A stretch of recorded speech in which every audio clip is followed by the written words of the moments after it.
If only you were a bit more stronger, or if you weren't so weak. Well, it's all in your head. If you can just relax, you'd be fine and everything would be good. Maybe I'm just overreacting. Maybe everybody feels like this and I'm just blowing it out of proportion. It's a mental illness. You don't choose. This happens to you. Youth mental illness is on the rise, as 20% of all Canadian youth are personally affected. Our colleges and universities have seen a dramatic increase in struggling students. There's a lot of misconceptions and there's a lot of stigma attached to mental health.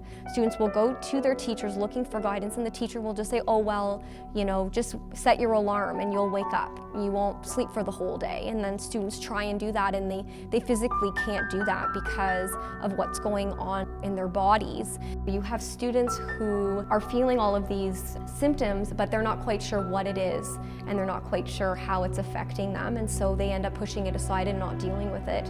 Jennifer Holland has personal experience with mental illness, having had an anxiety disorder from the age of 16.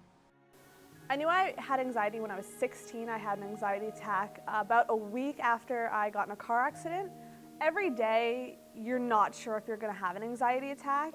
You never know what could set it off. You might feel fine in the morning, and then something will happen in the afternoon. Somebody will get mad at you for something, or anything could happen, and you could have an anxiety attack, and that's terrifying.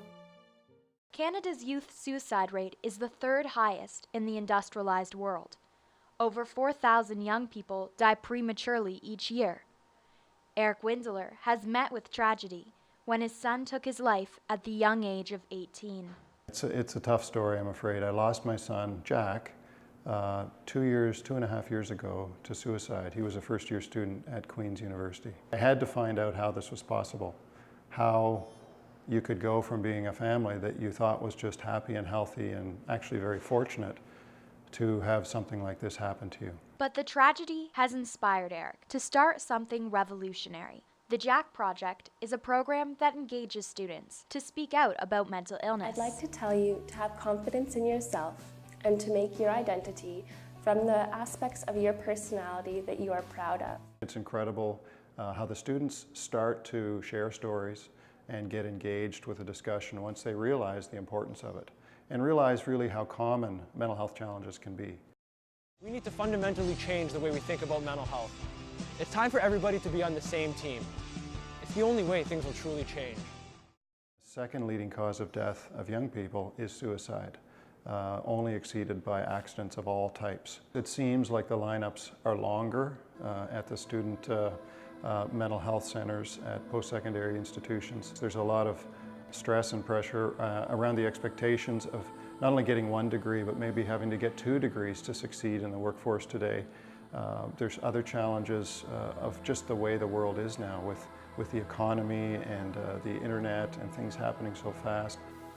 I felt like if I went to go talk to a doctor, if I went to talk to a therapist, or if I took medication, it was weakness.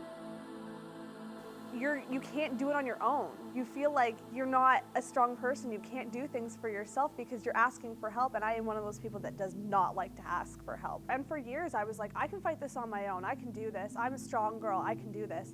But as the years went by, I had worse anxiety attacks, and I had more, and I realized you don't have to fight it on your own. It's important that if we're one of those people struggling with our emotional well-being, that we feel more comfortable talking to someone about it.